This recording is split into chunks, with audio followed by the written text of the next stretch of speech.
Now we're doing the last question, question number 6. Alright, so in question number 6, we know that X is a mixture of two salts. So there is salt A and there's salt B. Salt A is insoluble and salt B is soluble. So let's look at the different clues. So first one, insoluble and soluble. Okay, let's start from the left lah. Right, I added hydrochloric acid, and we must remember that adding acid is actually a test for carbonates. And I get a gas. Sounds possible. And it's bubbled through lime water. That's another clue. And I get white precipitate. Oh, very obvious now, right?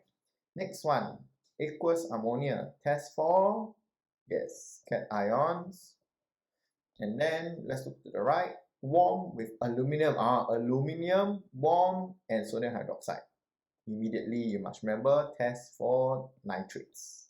Okay, test for carbonates, test for nitrates, test for cation. Last one, aqueous sodium hydroxide is test for, correct, test for cations. Alright, so let's go through all the different parts. So let's start with the left side.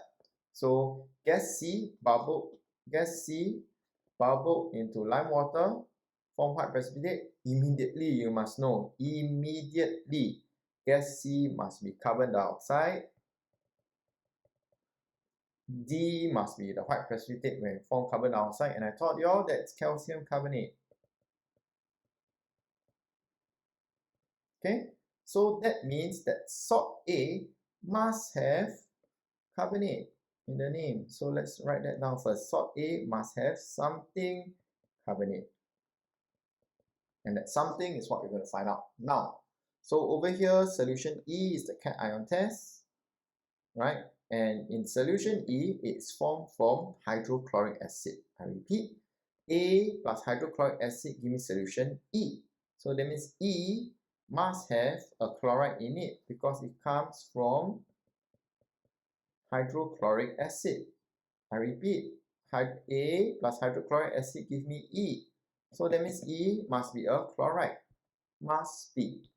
Right? And then we found out that E with aqueous ammonia, white precipitate dissolve in excess. Immediately, you must know. Immediately, this means that this must be zinc hydroxide.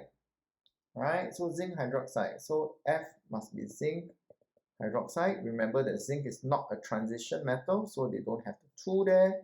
And if F is zinc hydroxide, E must be zinc chloride.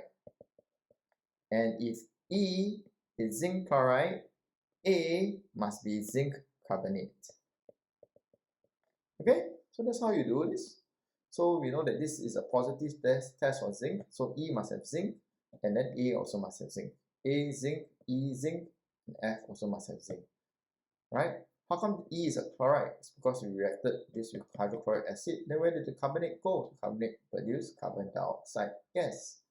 Right? And the white precipitate in my cation test are always my hydroxides. Right? Let's look at the other side. So the other side, I know that this is my nitrate test. Right? Labeling at first will make this so much easier. And if my nitrate test produces a colorless gas that turns red litmus paper blue, we know that the nitrate test is a success.